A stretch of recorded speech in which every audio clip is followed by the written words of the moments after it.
In this video, I will discuss short questions out of the chapter dissolution, in which you have to pass necessary journal entries related to various transactions. For example, first transaction is कि एक partner है और ए ने 50% stock take over किया 20% के discount पर, और जो बाकी स्टॉक बच गया 50% तो एक ने टेक ओवर कर लिया और बाकी जो स्टॉक बच गया उसको सेल कर दिया 30% के प्रॉफिट पर।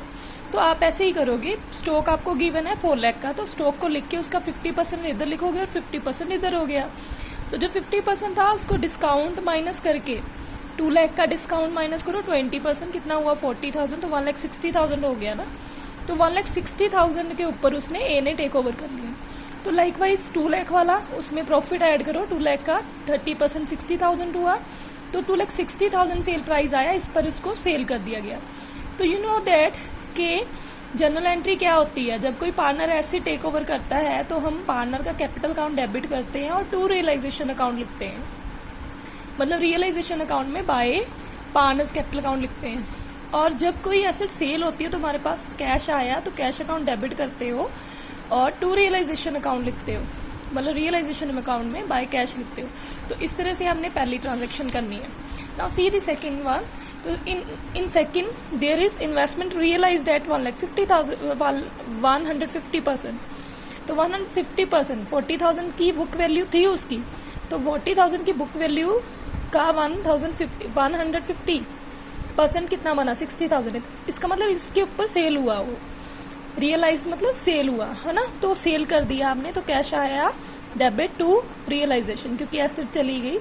तो एसेट को आपने कौन से अकाउंट में ट्रांसफर किया था, रियलाइजेशन में। तो एसेट जब जाती है तो एसेट अकाउंट को रिड्यूस करते हैं ना, क्रेडिट करके।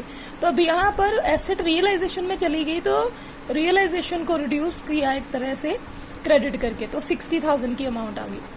Now third point is furniture 70,000 का था, उसको सेल किया 68,000 पर, ठीक है, ऑक्शन पर। और जो ऑक्शनियर है उसकी कमीशन आपको पे करनी पड़ी 2,000, मतलब हमने 68,000 पर उसको सेल किया और कमीशन दे के बच बचा के अपने पास कैश कितना आया 66,000। इसीलिए रियलाइजेशन में बाय कैश 66,000, क्योंकि जर्नल एंट्री बनेगी cash account to realisation account 66,000। पर keep one thing in your mind, जैसे कि आप क्या लिखते थे जब फर्नीचर को सेल करते थे, you always write cash to furniture account, ठीक है। Now there is no sale, है ना, तो एसेट की तो सेल है नहीं, तो आप क्या कर रहे हो यहाँ पर, आप एसेट को सेल कर रहे हो ना। तो एसेट को सेल कर रहे हो, पर एसेट तो की सेल एसेट अकाउंट को तो आप नहीं लिख सकते, बिकॉज रियलाइजेशन अकाउंट में आपने एसेट को ट्रांसफर कर दिया था। इसलिए जब रियलाइजेशन अकाउंट में एसेट को ट्रांसफर कर लिया, अब एसेट की प्लेस में आप रियलाइजेशन ही लिखोगे।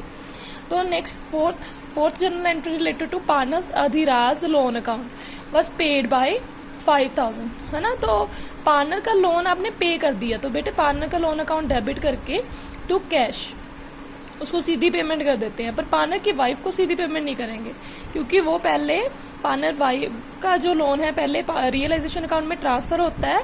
इसका मतलब वाइफ के लोन की रियलाइजेशन में ट्रांसफर हो चुका है, इसलिए रियलाइजेशन अकाउंट ही लिखोगे आप।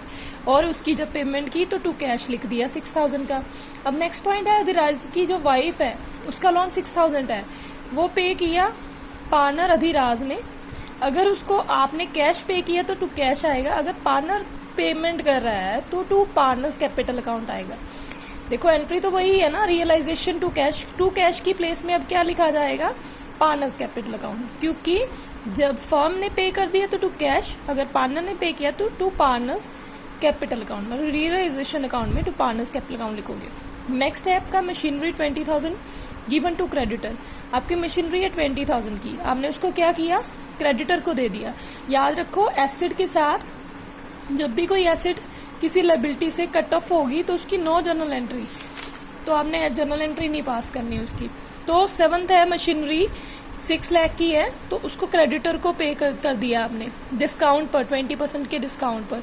तो क्रेडिटर मशीनरी है कितने की, 6 लाख की, उसमें से डिस्काउंट माइनस किया पहले, है ना, क्योंकि वो उतनी अमाउंट पर लेके नहीं गए क्रेडिटर, उसको कितनी अमाउंट पर ले गए 4,80,000 पर। तो इसका मतलब क्रेडिटर 4,80,000 पर ले गए उसको, टोटल क्रेडिट थे कितने 5,50,000 के, स्टेटमेंट से देख रही हूँ मैं ये। और लेकर कितनी वाली एसेट गए वो 4,80,000 की, तो अभी भी कितने क्रेडिटर बचे उनको पेमेंट कर देना। तो जब भी लाइबिलिटी को पेमेंट करते हो तो रियलाइजेशन अकाउंट को डेबिट करके टू आप कैश लिख लेते हो। अब नेक्स्ट पॉइंट है बेटे जिसको आप एरो बोलते हो, प्रॉफिट एंड लॉस अकाउंट, है ना, उसका डेबिट बैलेंस है। मतलब बैलेंस शीट में कई बार अकोमुलेटेड प्रॉफिट दिए होते हैं आपको, तो उसको सीधा आप पार्टनर्स के कैपिटल अकाउंट में ओल्ड रेशियो में पोस्ट कर देते हो, तो एंट्री बन जाती है A is capital account, B is capital account to P&L। तो वही एंट्री मैंने पास की है।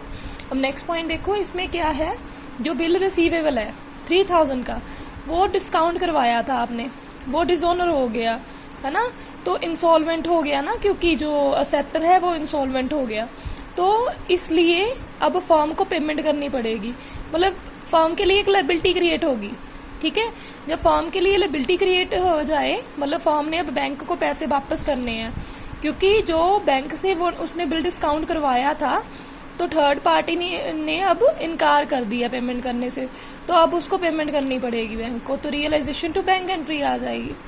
अब नेक्स्ट है रियलाइजेशन के एक्सपेंसेस 5,000 के हैं, है ना, तो जब भी आप रियलाइजेशन के एक्सपेंसेस देखते हो तो उसकी पेमेंट की एंट्री क्या आएगी, रियलाइजेशन टू बैंक। इसलिए जब पार्टनर पे करेगा टू बैंक नहीं लिखोगे, टू पार्टनर्स कैपिटल अकाउंट। अब इसमें क्या है, थोड़ी सी पार्टनर ने पे की और थोड़ी सी फर्म ने, इसका मतलब टू बैंक भी आएगा और टू पार्टनर्स कैपिटल अकाउंट भी आएगा। तो इस तरह से आपने ये एंट्रीज पास करनी है। Thank you.